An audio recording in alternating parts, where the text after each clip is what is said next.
ಕರ್ನಾಟಕ ಬಂದ್ ಹಿನ್ನೆಲೆಯಲ್ಲಿ ಒಂದಷ್ಟು ಕರ್ನಾಟಕದಲ್ಲಿ ಸಂಸ್ಥೆಗಳು ಬಂದಾಗಿದ್ರೆ ಇನ್ನೊಂದಷ್ಟು ಇವತ್ತು ಯಾವುದೇ ರೀತಿಯಾದಂತಹ ಬಂದ್ ಬದಲಾವಣೆ ಕಾಣ್ತಾ ಇಲ್ಲ. ಇದೀಗ ಥಿಯೇಟರ್ಗಳು ಸಹ ಆಗಿರ್ಬೋದು, ಅದ್ರ ಜೊತೆಗೆ ನೀವು ನೋಡ್ತಾ ಇರ್ಬೋದು ಸಂಪೂರ್ಣವಾಗಿ ಯಾವ ರೀತಿಯಲ್ಲಿ ಥಿಯೇಟರ್ ಖಾಲಿ ಉಳಿತಾ ಇದೆ ಅಂತ ಹೇಳಿ. ಯಾಕಂತಂದ್ರೆ ಈಗಾಗಲೇ ಏನು ಸಿನಿಮಾ ತಂಡದಿಂದ ಸಹ ಮಾಹಿತಿ ಬಂದಿರುವಂತದ್ದು, ಬೆಳಗಿನ ಶೋ ಖಾಲಿ ಅಂದ್ರೆ ಬಂದ್ ಮಾಡ್ತೀವಿ, ಅದನ್ನ ಮಾತ್ರ ನಾವು ಬೆಳಗಿನ ಶೋ ಇರೋದಿಲ್ಲ ಅಂತ ಹೇಳಿದ್ರು. ಸೊ ಈ ನಿಟ್ಟಿನಲ್ಲಿ ಸಂಪೂರ್ಣವಾಗಿ ಚಿತ್ರಮಂದಿರದ ಮುಂದೆಯೂ ಸಹ ಯಾವುದೇ ರೀತಿಯಾಗಿ ಜನರು ಬರ್ತಾ ಇಲ್ಲ. ಸಂಪೂರ್ಣವಾಗಿ ಬೀಗವನ್ನ ಹಾಕಿರೋದನ್ನ ನಾವು ಇಲ್ಲಿರುವಂತಹ ದೃಶ್ಯಾವಳಿಯನ್ನ ನೋಡಬಹುದು. ಇದು ಅನುಪಮ ಚಿತ್ರಮಂದಿರ, ಮೆಜೆಸ್ಟಿಕ್ ನ ಅನುಪಮ ಚಿತ್ರಮಂದಿರದ ಮುಂಭಾಗದಲ್ಲಿ ಕಂಡು ಬರ್ತಾ ಇರುವಂತಹ ದೃಶ್ಯಾವಳಿ.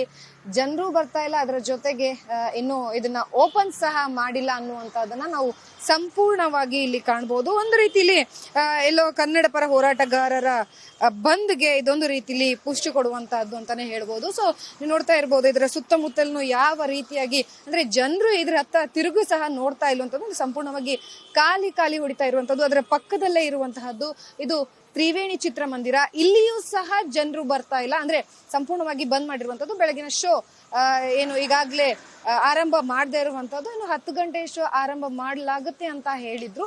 ಸೊ ಅದಕ್ಕೂ ಸಹ ಸಮಯಾವಕಾಶ ಇರೋದ್ರಿಂದಾಗಿ ಜನರು ಇಲ್ಲಿಗೆ ಒಟ್ಟಾರೆಯಾಗಿ ಬಂದಿಲ್ಲ ಅನ್ನುವಂಥದ್ದು ನಮಗೆ ಈ ದೃಶ್ಯಾವಳಿಗಳಲ್ಲಿ ಕಾಣ್ತಾ ಹೋಗುತ್ತೆ.